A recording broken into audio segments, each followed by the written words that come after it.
Hello friends, in this video tutorial we're going to learn a new feature introduced by Excel 2010, that is Excel Sparkline. Excel Sparkline is an excellent way to represent a tabular data in a, let's say, graphical format. Now say for example we have this data here which is in a sort of a table, and within this table what we have is each salesperson has done different kinds of sales in quarter 1, quarter 2, quarter 3 and quarter 4.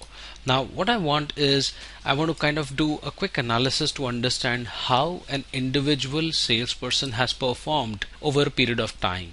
So one quick approach could be to mathematically do this by looking at these sum totals and identifying the areas where individual salespersons may have performed. The other approach could be to actually represent this data by an Excel chart. So let's try to look at an Excel chart here by selecting this range. Go to insert and let's click on line chart and let's click here. So this is the Excel chart which is provided by Line Charts, and look at this chart. Essentially for Aarti this is Q1, Q2, Q3 and Q4.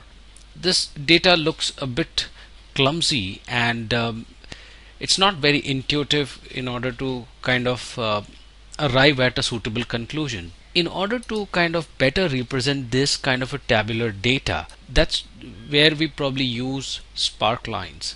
So sparklines are very easy to use. Let's say if you want to create a sparkline, just select this data here, go to insert and look at this box which contains sparklines. There are three kinds of sparklines which you can make. One is the line, you can have a line chart. The second one is the column chart within a single cell, and the third one is the win-loss chart within a single cell. So I'll try the line chart and explain you how it works. So the first thing I had done is I had selected this data and went to insert, and the next thing I'm going to do is click on line. Now I've chosen this data which is obviously from C5 to F5. The location range is where I need to give a cell within which this data needs to be represented. So this is G7 and I'll press OK.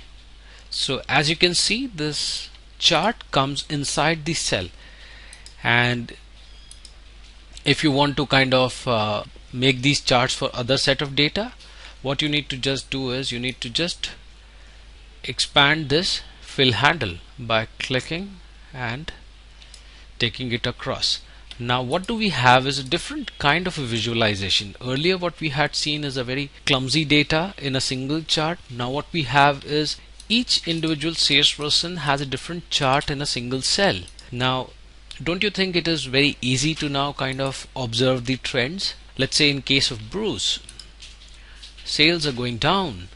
However, let's say in case of Amy, maybe the sales have partially increased and remained constant, or in case of Charles they're increasing continuously. So these are the kind of trends which you can analyze when you look at sparklines.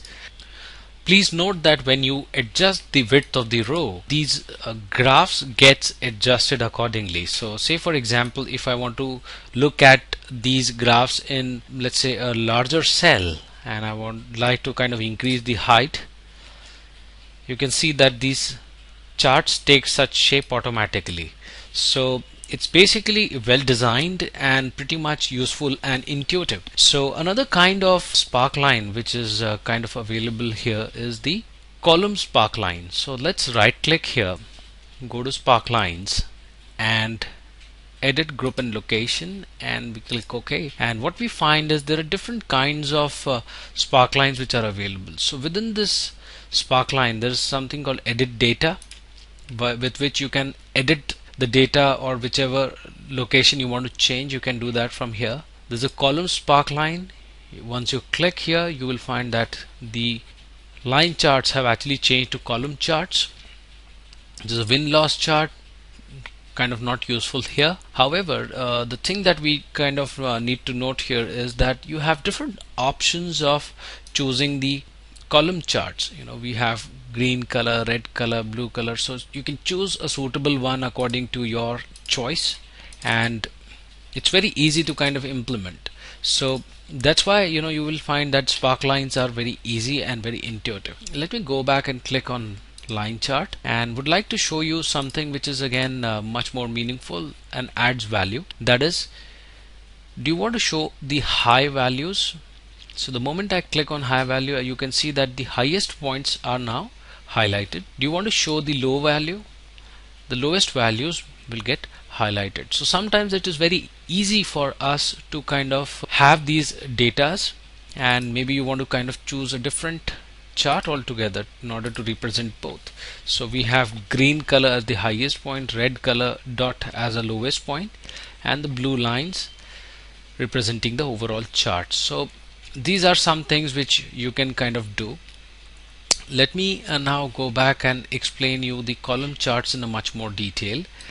When we click this column chart, see now you can see that there is a column chart where we have red, which shows the minimum, and the green one which shows the maximum. Now I just want you to kind of compare these numbers. Look at these two, 78 and 102. Look at the height of these charts. 78 has a higher height in terms of column chart, and 102 still represents a very small value. So what is happening here is that this cell width is adjusted according to the maximum and the minimum of the respective selection area. So here 200 was maximum, so with respect to that 102 is kind of proportionately shown. However, when it comes to Charles, 78 is the highest, so 78 takes the 100% and the remaining are shown accordingly. So if I have this kind of data where I want to kind of do a cross comparison across salespersons, this can be sometimes a bit confusing, because here I can see that if I only look at these two cells, I may interpret that Charles has done much better sales in Q4 as compared to Christopher, which is not the case. So if you want to kind of change these kind of automatic layouts provided by Sparklines, you can actually go to design and look at the axis, and the one which you should be interested in is the vertical axis minimum value option. You should click here. You would not like them to be automatic, so you would like to click same for all Sparklines, and again you can click on axis and look at the maximum. It should be same for all Sparklines. So the moment you do this correction, you will find that your data gets adjusted accordingly. So now if I look at Christopher, the bar for Christopher is 102, and as compared to that, Charles has a bar which is a smaller bar and looks more intuitive. So these are the small changes which you can kind of do in your Sparklines. So try to make the most of it when you have tabular data. All the very best.